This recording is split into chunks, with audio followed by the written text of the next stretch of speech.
Third. You're First Encounters. Yeah, Close Encounters. Close Encounters. Of the third kind, right? Third. First kind. Close Encounters of the first kind. Something like that. I think it's first.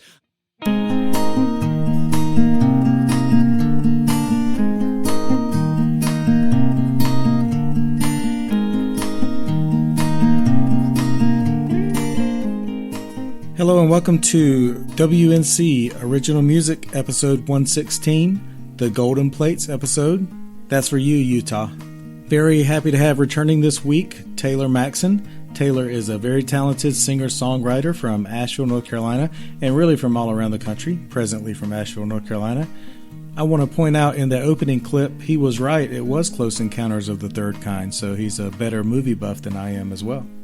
You can find Taylor's music at taylormaxson.bandcamp.com, and also you can find him on Facebook and SoundCloud. There are links in the show description for that. On top of everything else, Taylor is a licensed clinical mental health counselor. You can find a link to his page for that in the show notes as well. Now here he is, Taylor Maxson.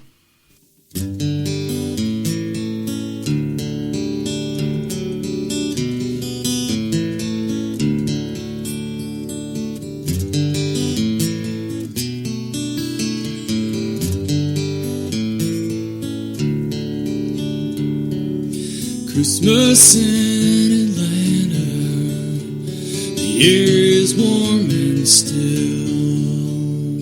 The lights say it's the season, me, I miss the chill. And we're too old for Santa, we got time to waste. This is how we landed in this God-forsaken place, not knowing we won't conquer all our troubles, great and small. Me, I am with you for the long haul.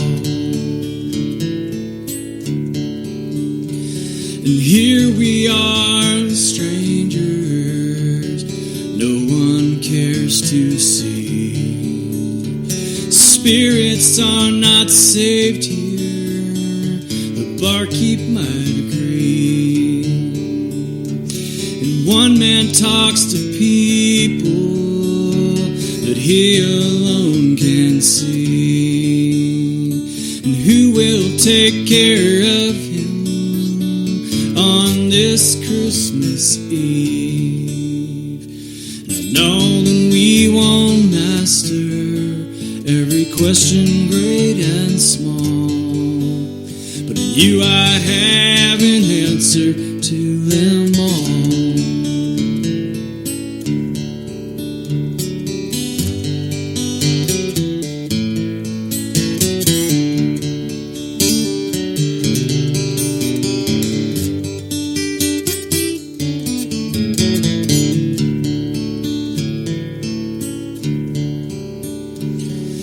We've been dragging anchor through the darkest of line squalls, but here with you I know we'll make landfall.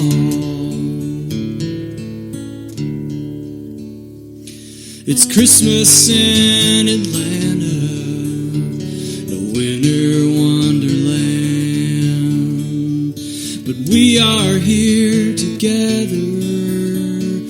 Come on, take my hand.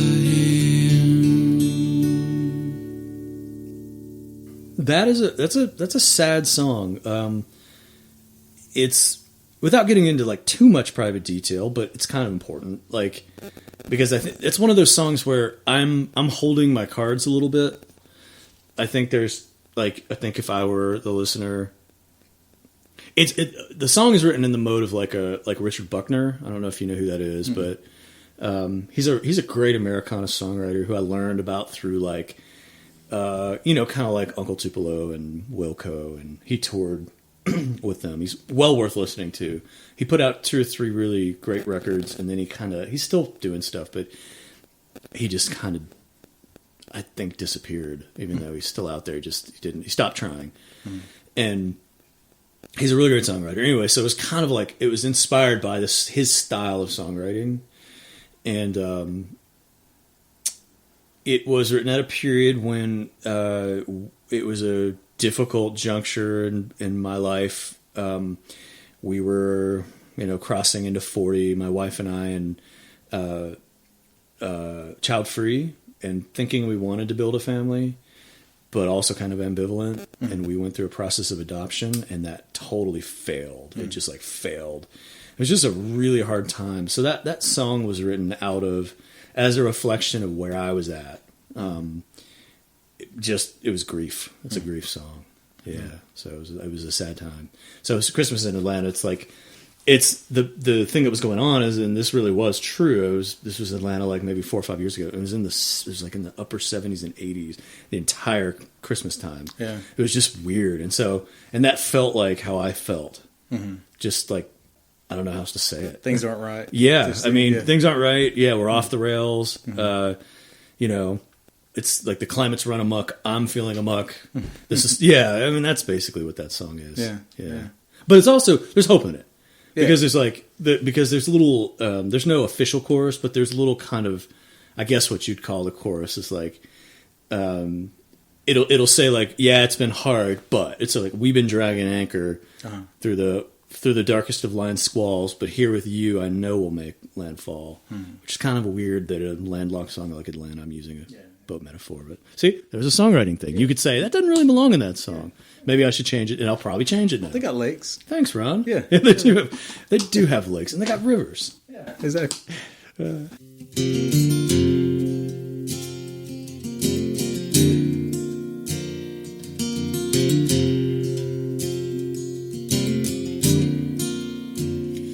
Here at home, every day looks just the same, all alone, and making up my own game. Sister said, why don't you ever play alone? And father said, boy, it's just too headstrong.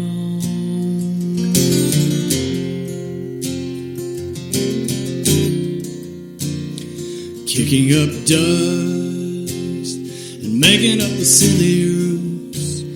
I'm over here kicking off my tennis shoes. Should I learn? Here comes the bastard son who won't let up. Got me looking for an end run. I'm gonna build a world of my own,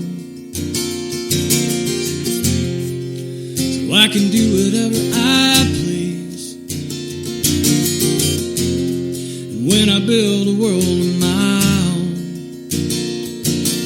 I'll fill it up with people just like me.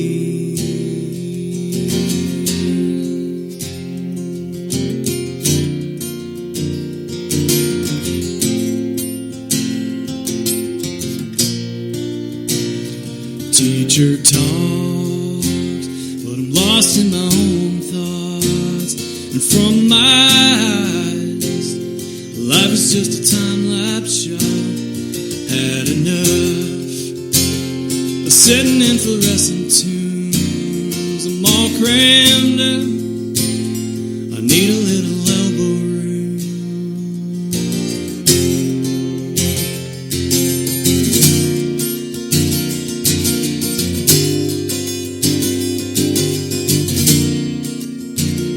A secret place, a hammer and some penny nails, rising up like something in a fairy tale.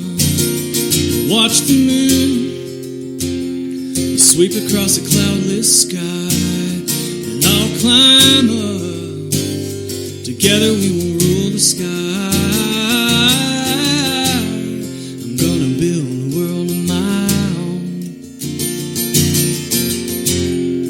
so I can go wherever I please. And when I will a world of my own,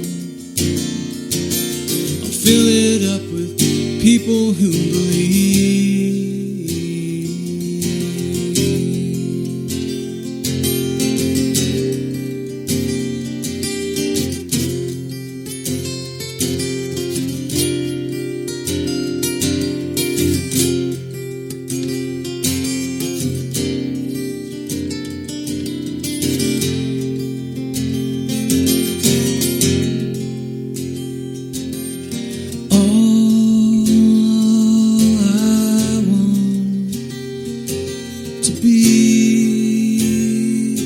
is there in the air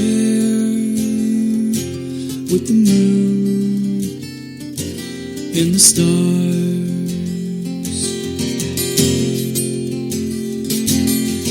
All I want to be is there in the air with the moon and the stars.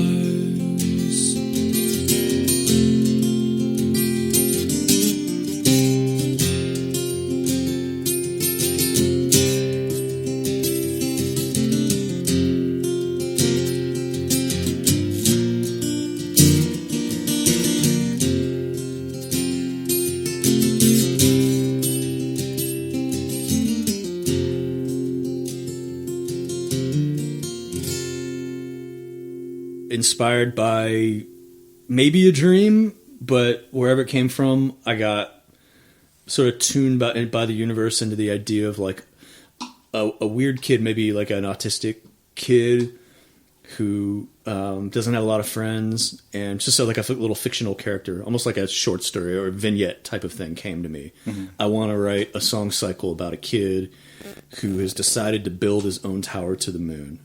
Which is like totally what you could see a children's book. Some kids like always tracking the moon and, you know, can't get along with his parents. And, you know, they put him to bed because he paints the dog with grease in the song. It's just kind of a silly little thing. So he decides to build a tower to the moon so he can be in the air in the sky with the moon.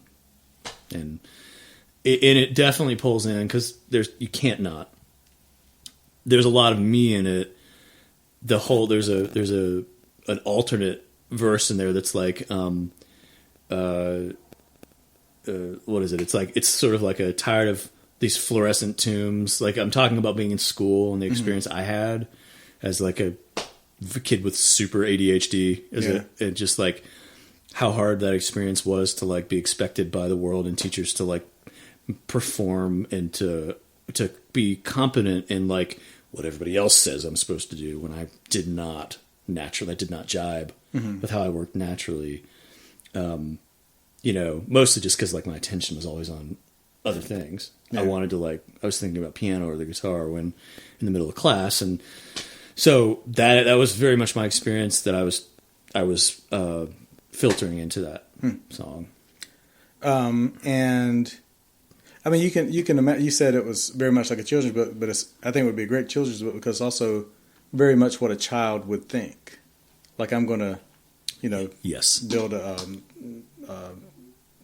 tower to the moon. Tower to the moon. Tower to the moon. Yeah. Yeah, it's like get some 10-penny nails, a hammer, and some 2x4s, and I'm going to build it. Yeah. Keep working on it no matter what. Yeah. Totally. Yeah. I'm still doing this. I was joking with my wife, Susanna, yesterday. I built a cracker tower with like crackers and cheese. It was like, 6 inches high. I don't know where this comes from, but I mean, if it was... That part sounds a little bit like, what's the Steven Spielberg movie? You're First Encounters. Yeah, Close Encounters. Close Encounters, of the third kind, right? Third? First kind. Close Encounters of the first kind. Something like that. I think it's first. I love that movie. It's funny we can't remember. Yeah. Yeah, for sure. It's just called Close Encounters. Well, and like the little kid sees like the ships and he's like, ice cream. Like there's this funny scene like that. Oh, no, but the dad, that's right. He builds Devil's Tower. They all have this image in their head. Yes. And he's able to get it. And it brings them together, and it's like he builds the Devil's Tower out of mashed potatoes. Yeah. Oh, that's brilliant. That's right. Exactly. Came to me. This means something. And so the second in that, so it's Moon, it's Word of My Own, Moon, and Evil Things. Is Evil Things part of it? No, the third one is not in that, actually. Oh, okay. In that, it's not. Oh, man, that's a teaser. It's out there, though. It's good thinking. Next time. Now people have to find. What's the name of that song? I'll have to relearn it. What is the third one? I have to think about it. I can't think of the name of it right now. To this day, I think he knows the name of that song, and he just won't tell me. More from Taylor Maxson in just a few moments. Want to remind you to find Taylor at taylormaxson.bandcamp.com. Also, other links in the show notes to find Taylor. Search for Taylor Maxson Music on Facebook and Instagram. Don't forget to subscribe to the podcast wherever you get your podcast. WNC Original Music is what to look for. You can also find the podcast at WNCOriginalmusic.com. Also, we are on, what else? Amazon now. I don't quite know how that works yet, but also audible.com. And you can find us by playing on your smart speaker. Just say, Alexa, play podcast WNC Original. Also, don't forget, just in general, live music is starting back up. And live music, by and large, means your local musicians if you choose to support them. And please do that. Wherever you live, go out and support your local musicians. Do it safely, but do it as much as you can. If you can see them live, that would be great. If you can buy their music or merchandise, or just send them a note and a letter, or send them a letter, or just a message of support and let them know how much you appreciate them. This is Jonathan Taylor from Hustle Souls, and you're listening to WNC Original Music. That sounded like a question. It sounded like a question. How long were you a musician before you decided to write songs? Yeah. Let's see, I started playing guitar when I was, I started playing piano when I was like 5. And I learned music theory as a really young kid and did like recitals and, played little classical pieces and stuff. And then throughout through pre-adolescence and adolescence, I played kind of everything. Like my parents were like, oh, you have an ear and nobody else in the family does, so let's give you a trombone kind of thing. And so I was like, I did cello, trombone. I think I did a stint with saxophone, kept playing the piano. And then once my brother, I have 2 brothers, both older, and the one that's closest in age to me brought home an acoustic guitar at one point. And and I think it was all busted up and I strung it. He wasn't doing anything with it. I strung it, and I was into, because of the older brothers, I was into a lot of their stuff, like Warren Zevon. Like I was big into, I love that stuff. And like the Smiths and REM. And so that's the stuff that like some of my earliest guitar playing was like sitting with Johnny Marr of the Smiths and like, what's he doing? What the hell is he doing? That was my early. So I totally dropped all the other instruments once I found the guitar, like a lot of musicians do. I just fell in love with it. Yeah.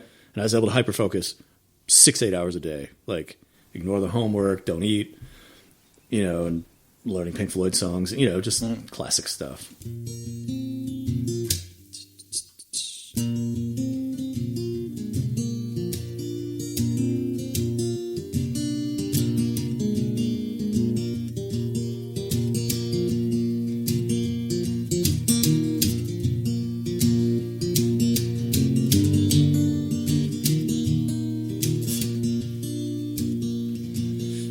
High-flying heart won't break, don't bloom come spring, and with a widowed weight I spent long ago. I had this face.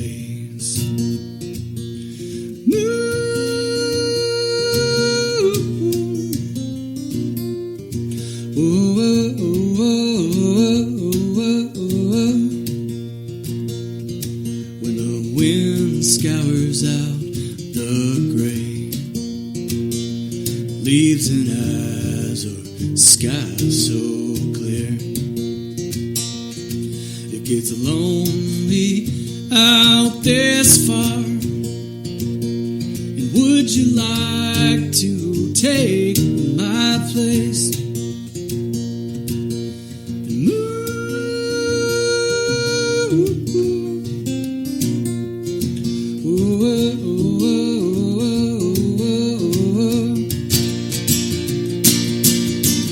Come with me, be ready to meet me when I rise.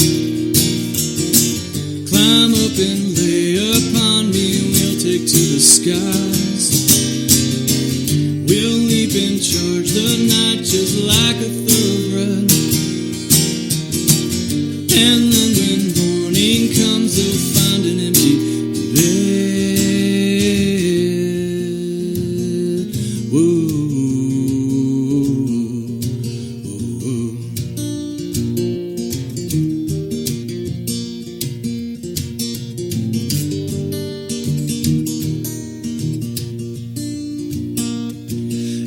scream if I will please. Sleeping until noon on a school day. And I'll paint the dog with grease. Then eat alone. Grounded in my room again.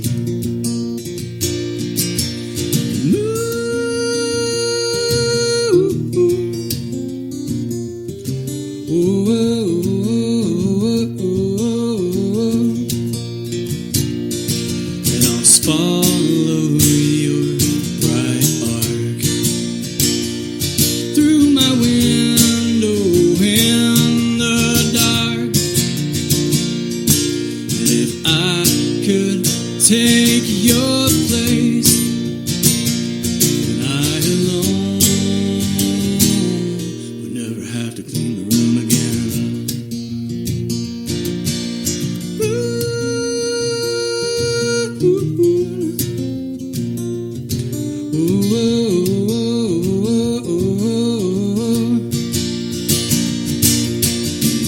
One day I'll make a tower and greet you in the night. Climb up and lay upon you up here in the sky. We'll leap and charge the night just like a thoroughbred. And then when morning comes, they'll find an empty bed. Whoa.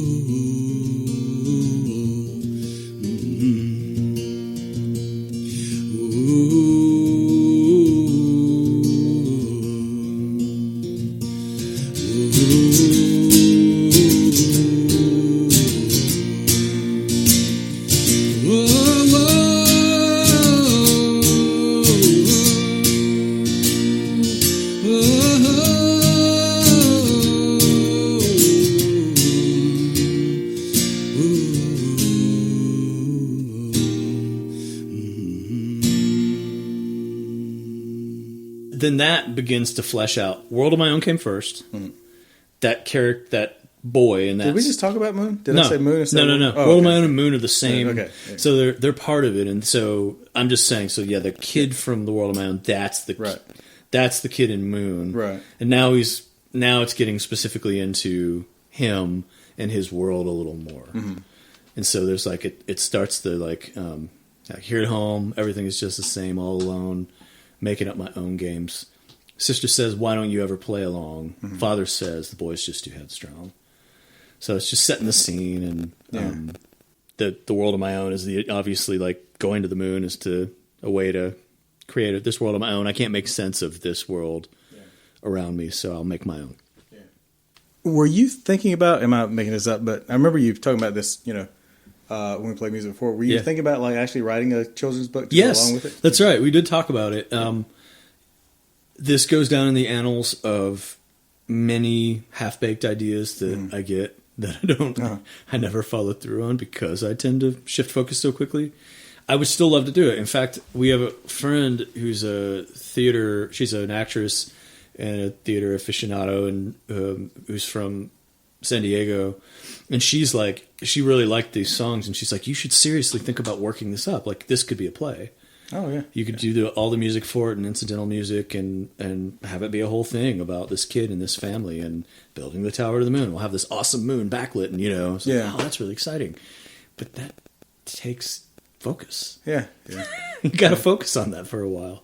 Yeah. And I tend to just want to kind of move on to the next thing that appeals to me. It might be the kind of thing that if you could contact some theater folks around here, that if you had somebody doing other parts of it, that they could do like quickly, and they're thinking, hey, I wish I had, I wish I had someone to do the music for this something, or I wish I had, I would totally do it if somebody approached me and was like, I heard this and I'd love to do this, and what are the other songs? And they liked, I could totally see doing it. I think I would need a collaborator to keep me focused and on track. Yeah, cool. Yeah.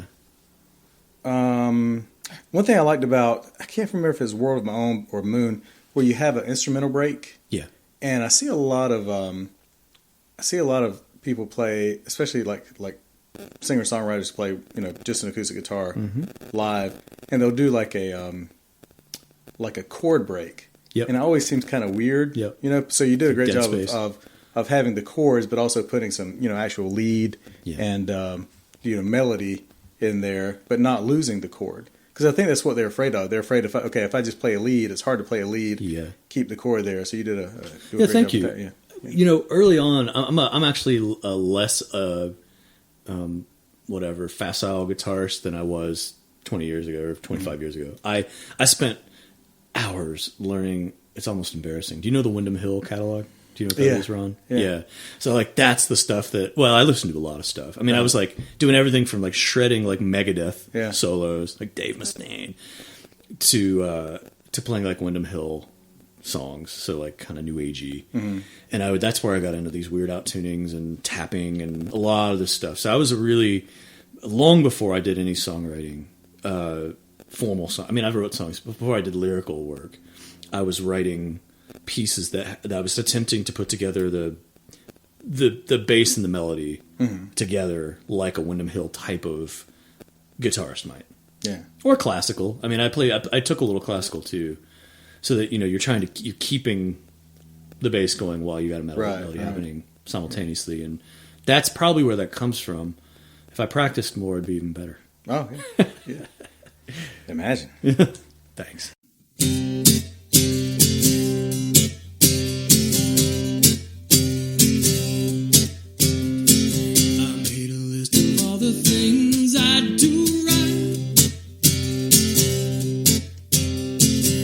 If a terrible legion showed up tonight, I'd lock the windows and doors and I'd check them twice. I'd stay out of the shadows, maybe that would suffice. And evil things will try to tear you away, but evil things will never tear you away. Sometimes the things that I say, they come out so mean. It's like a ghost of the past from when I was 15. I know when it comes down to it, we can't always flee, but then it'll be left to save you from me. And evil things, they try to drag you away, but evil things will never drag you away.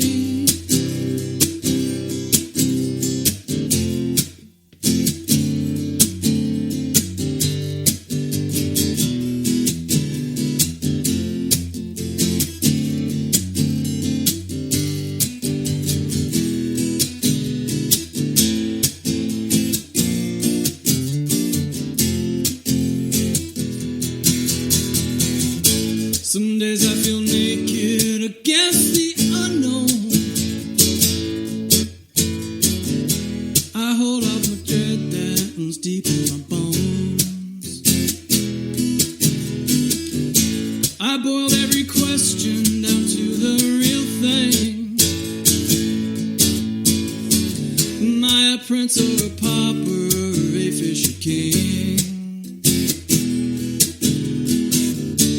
And evil things, they try to stand in my way, but evil things will never stand in my way.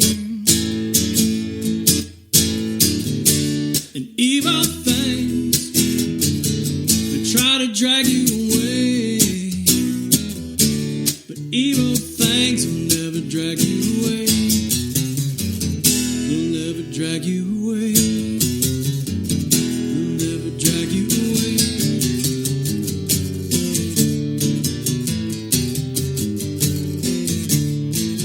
I'll never shut you away. I'll never push you away. I'll never stand in your way. I'll never keep you away. I'll never drive you away. I'll be the reason you stay.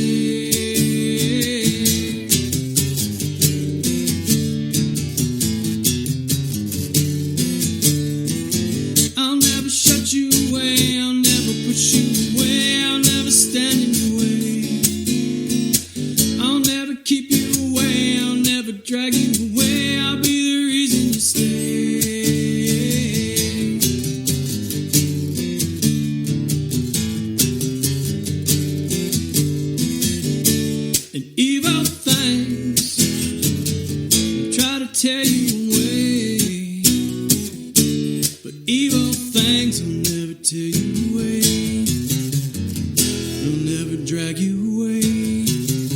They'll never drag you away. Yeah, you were there for that, actually. That was like written in the room with you, pretty much. Yeah, I think so. With like all of that. That came out whole, except I think like I changed the bridge, and which is why I forgot it. Because I was like, my brain was like, which bridge? So there's one of the cons coming back to the question you asked me earlier. That creeps in. Changing. Once you have Alzheimer's, it'll be interesting to see which version you play. If you remember the older version. Once I do. Thanks, man. I'll check back Once with it's inevitable that I have. Yeah. I'll check in 3 years. Back. Yeah. Nice. Which one is it? Speaking of Alzheimer's. Evil things. Yeah. So, that's, man, that is one of those weird things. So, I would ask you, like, does it work for you do you just get a bug sometimes? You get an earworm almost. Mm-hmm. It's just a weird little idea, right? And then you chew on it for a while. Yeah, yeah. And it might be years before you turn it in, or never. This was one of those earworms. That was just a bug in my ear, and I think it was just the phrase "evil things." You know, like I have a list of like song titles and snippets in my phone, like a lot of songwriters do now. And I think I kept evil things and was like, "Oh, I like that, like just evil things." And I think originally I was picturing like orcs, like Tolkien type of orcs for some reason. I just wanted to write a song that had evil things, and then it's not a far stretch to go from evil things for me to think about how we're complex and how I myself have kind of a dark side. That's what that song is like, I love you and I'm sort of true to you and I have a dark side, and it's talking about acknowledging my own evil things. Yeah, basically. That's interesting about the title thing. Somebody, I wish I could remember who it is, and I apologize, whoever it was. I feel like it was about a year ago. Yeah, was talking about song titles and how hard it is to think of song titles for songs. Definitely. And they were like, I can write 3 songs for every song title, like good song title I can come up with. And so if a song title comes to you, you're like, I'm definitely writing this song, right? Because it's so hard to think of a good song title. Absolutely. Yeah. It's like a. I'll edit in who that was. Cool. Later. It's like almost like it could be a sport. I mean, it's so common amongst songwriters because you have to. People think that that songs come from the. Like I hear Jeff Tweedy, who I think is a great songwriter, and I love that he's evolved over time. I hear him talk a lot about his subconscious. Mm-hmm. He's constantly talking in interviews about, my subconscious does a lot of the heavy lifting. I just try to get out of its way, kind of thing. And I actually do agree that that's big, but also it doesn't come from nowhere. It's like you gotta. It's sort of garbage in, garbage out, quality in, quality out. So I think if you don't read, pay attention to things, hang out with other people, engage in the world, where do you get songwriting ideas? Like, where do they come from? You have to. I think they come in from the creative channels of experience, right? And it's like, so you need input, and so that's what I do is I try to capture, and to greater or lesser degrees, there's phases in my life where I'm like, I'm not, the energy is low for that, and I'm not doing it, and then I don't know the difference is, but there's phases in my life where it's really actively happening, and I'm just like tuned to like song ideas and melodies and riffs and FedEx. Yeah. But anyway, so there's times there's like I go through these like live and sort of dead phases with this whole thing. That came out of one of the live ones. That's it for part 2 with Taylor Maxson. I want to thank Taylor for being on the show. Don't forget to follow Taylor at taylormaxson.bandcamp.com. Also go to the show notes for links to his other music websites. Follow him on Instagram and Facebook, and also check out that link to his counseling service.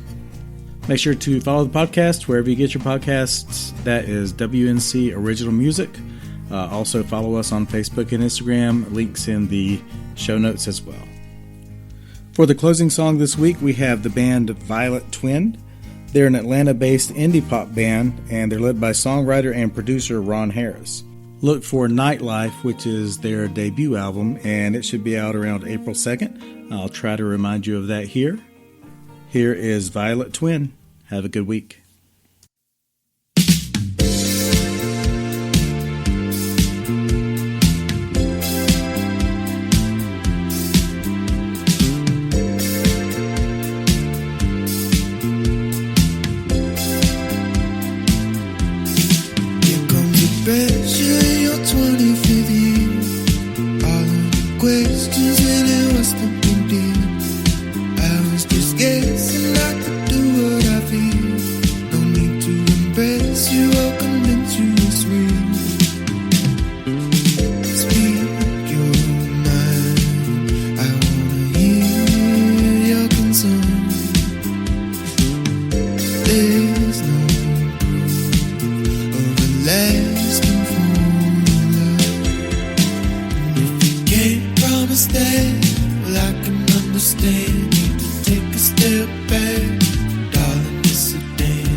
Spend all my time in a van